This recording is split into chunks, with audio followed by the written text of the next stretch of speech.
क्या हुआ जब बांके बिहारी जी की मूर्ति चलने लगी? इस अद्भुत चमत्कार को देखकर मंदिर में मौजूद सभी लोगों के रोंगटे खड़े हो गए। दोस्तों, कुछ भक्त आज भी उस परम एकादशी की रात को याद करके भावुक हो जाते हैं। कहते हैं कि उस दिन वृंदावन के बांके बिहारी मंदिर में ऐसा चमत्कार हुआ जिसने हजारों लोगों की आस्था को और भी मजबूत कर दिया। आखिर उस रात ऐसा क्या हुआ था कि स्वयं बांके बिहारी जी की मूर्ति चलने लगी? जानने के लिए वीडियो को अंत तक जरूर देखिए। वीडियो शुरू करने से पहले सभी भक्त कमेंट में लिखें, राधे राधे, जय श्री बांके बिहारी लाल। भक्तों, परम एकादशी का दिन था। पूरा वृंदावन भक्ति और उत्साह से भरा हुआ था। सुबह से ही बांके बिहारी मंदिर में भक्तों की लंबी कतारें लगी थीं। हर कोई उपवास रखकर ठाकुर जी के दर्शन करने आया था। शाम होते होते मंदिर में भजन कीर्तन शुरू हो गया। राधे राधे और जय श्री कृष्ण के जयकारों से पूरा वातावरण गूंज रहा था। रात में विशेष आरती का आयोजन हुआ जिसमें हजारों भक्त शामिल हुए। उसी भीड़ में एक वृद्ध साधु भी बैठे थे। कहते हैं कि वे कई वर्षों से परम एकादशी का व्रत रखते आ रहे थे। इस बार उनकी एक ही इच्छा थी, मरने से पहले एक बार ठाकुर जी की साक्षात कृपा का अनुभव करना। आरती समाप्त होने के बाद मंदिर के कपाट बंद कर दिए गए।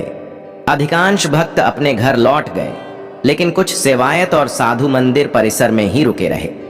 रात के लगभग 1 बजे अचानक मंदिर के अंदर से घुंघरुओं की मधुर आवाज सुनाई देने लगी। पहले तो सभी ने सोचा कि शायद किसी को भ्रम हो रहा है, लेकिन कुछ ही क्षणों में पूरी हवा चंदन और केवड़े की सुगंध से भर गई। मंदिर के भीतर एक दिव्य प्रकाश फैलने लगा। ऐसा लग रहा था मानो गर्भगृह के अंदर हजारों दीपक एक साथ जल उठे हों। जब सेवायतों ने गर्भगृह की ओर देखा तो उनके आश्चर्य का ठिकाना नहीं रहा। कहते हैं कि बांके बिहारी जी की मूर्ति धीरे धीरे अपने सिंहासन से आगे बढ़ने लगी। उनके चरणों के पास दिव्य प्रकाश चमक रहा था। ऐसा प्रतीत हो रहा था मानो स्वयं ठाकुर जी किसी विशेष उद्देश्य से आगे बढ़ रहे हों। मंदिर में उपस्थित सभी लोग स्तब्ध रह गए। किसी की आंखों से आंसू बह रहे थे तो कोई हाथ जोड़कर राधे राधे का जाप कर रहा था। बिहारी जी के चरण सीधे उस वृद्ध साधु के सामने जाकर रुक गए। साधु उस समय ध्यान में लीन थे और उनकी आंखों से लगातार आंसू बह रहे थे। तभी उन्हें ऐसा अनुभव हुआ जैसे किसी ने उनके सिर पर स्नेह से हाथ रखा हो। उन्होंने आंखें खोलीं और सामने ठाकुर जी की दिव्य झलक देखकर भाव विभोर हो गए। वे रोते हुए बोले, प्रभु, अब मेरे जीवन की कोई इच्छा शेष नहीं रही। कहते हैं कि उसी क्षण पूरे मंदिर में बांसुरी की मधुर धुन गूंज उठी। उपस्थित लोगों ने अनुभव किया कि मानो स्वयं श्री कृष्ण अपनी लीला का दर्शन करा रहे हों।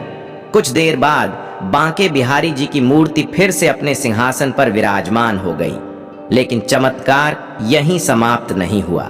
सुबह जब मंदिर के कपाट खुले तो सिंहासन से उस स्थान तक छोटे छोटे चरण चिन्ह दिखाई दिए जहां वह साधु बैठे थे। यह देखकर सभी लोग आश्चर्यचकित रह गए। जब यह समाचार पूरे वृंदावन में फैला तो हजारों भक्त मंदिर पहुंच गए। हर कोई उस दिव्य घटना की चर्चा कर रहा था।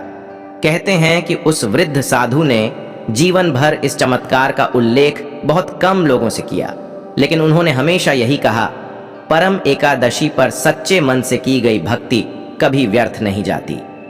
दोस्तों, चाहे यह घटना आस्था का विषय हो या लोक कथा, लेकिन यह संदेश अवश्य देती है कि सच्चे प्रेम और विश्वास से की गई प्रार्थना भगवान तक अवश्य पहुंचती है। अगर आपको भी बांके बिहारी जी पर विश्वास है तो कमेंट में जरूर लिखें, राधे राधे, जय श्री बांके बिहारी लाल।